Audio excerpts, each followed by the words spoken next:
In the heart of the South China Sea, where territorial disputes have long simmered, a new chapter in military cooperation is unfolding. The United States and the Philippines have joined forces for a series of combat drills, showcasing their readiness and resolve in the face of regional tensions.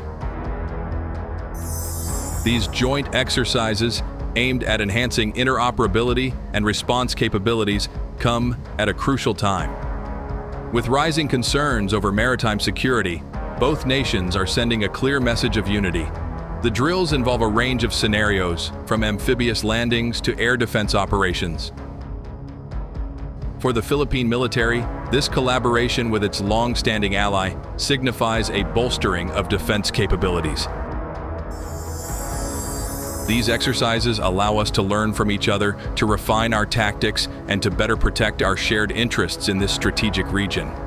At the same time, the presence of US forces underscores Washington's commitment to its allies in the Indo-Pacific. The South China Sea, a crucial artery for global trade, has seen increased militarization in recent years.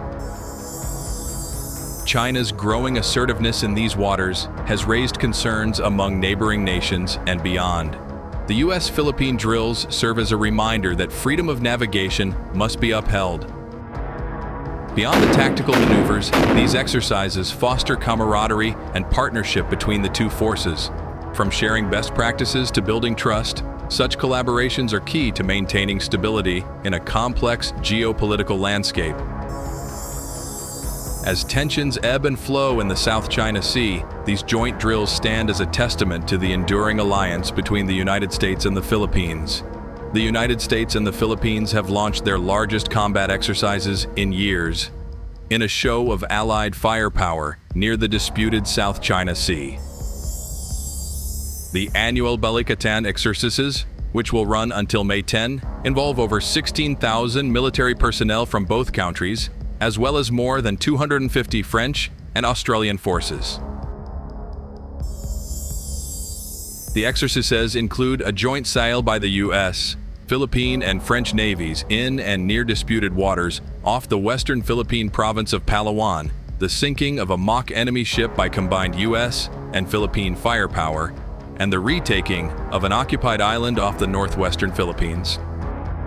China has criticized the exercises, warning that they could instigate confrontation and undermine regional stability.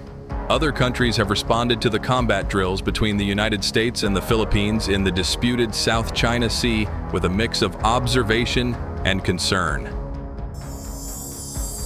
The exercises, known as Balikatan, have attracted the attention of various nations, with approximately 14 countries reported as observers of the drills, including Japan, India, and various ASEAN and European Union countries.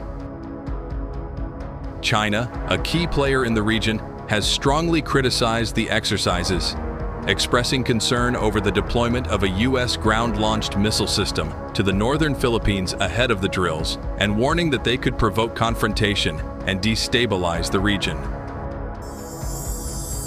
The Biden administration's reinforcement of alliances to counter China, including in the context of a potential confrontation over Taiwan, has added a layer of complexity to the geopolitical dynamics in the region.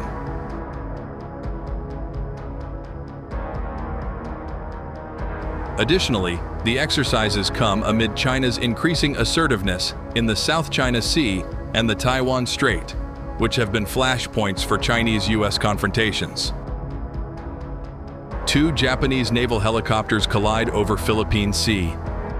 In a devastating incident during nighttime anti-submarine warfare training, two Japan Maritime Self-Defense Force helicopters collided over the Philippine Sea, resulting in the loss of one crew member's life and leaving 7 others missing. Japan's Defense Minister, Minoru Kihara, revealed in a Sunday morning news briefing that the first helicopter lost contact at 10:38 p.m. on Saturday, 150 nautical miles east of Torishima, an uninhabited volcanic island around 600 kilometers, 373 miles south of Tokyo.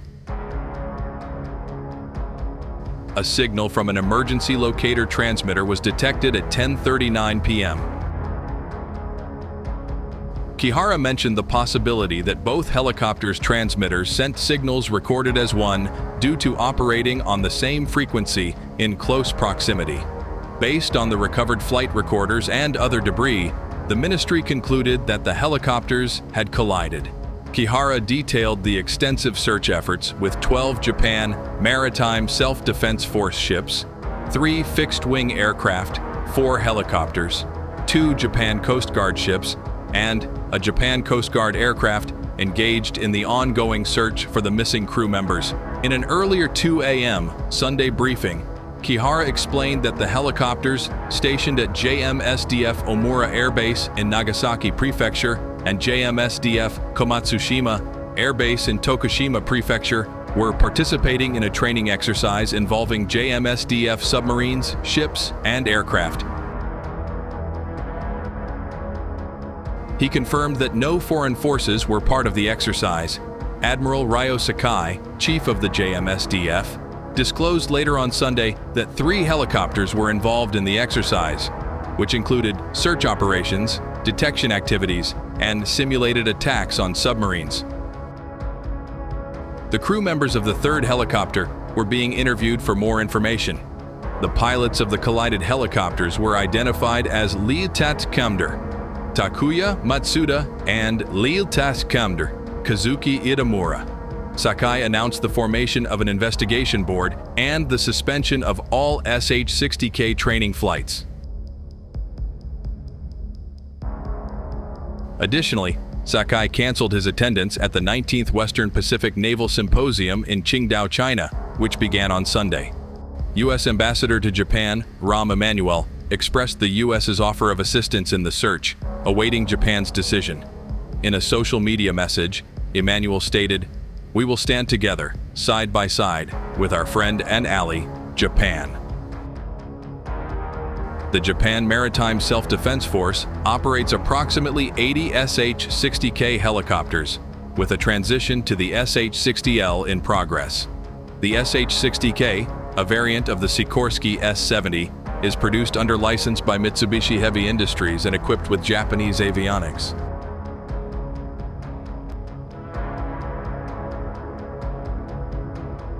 B-roll of paratroopers from 173rd Airborne Brigade Combat Team arrives to France from Vicenza, Italy, to participate in D-Day 75 commemorations.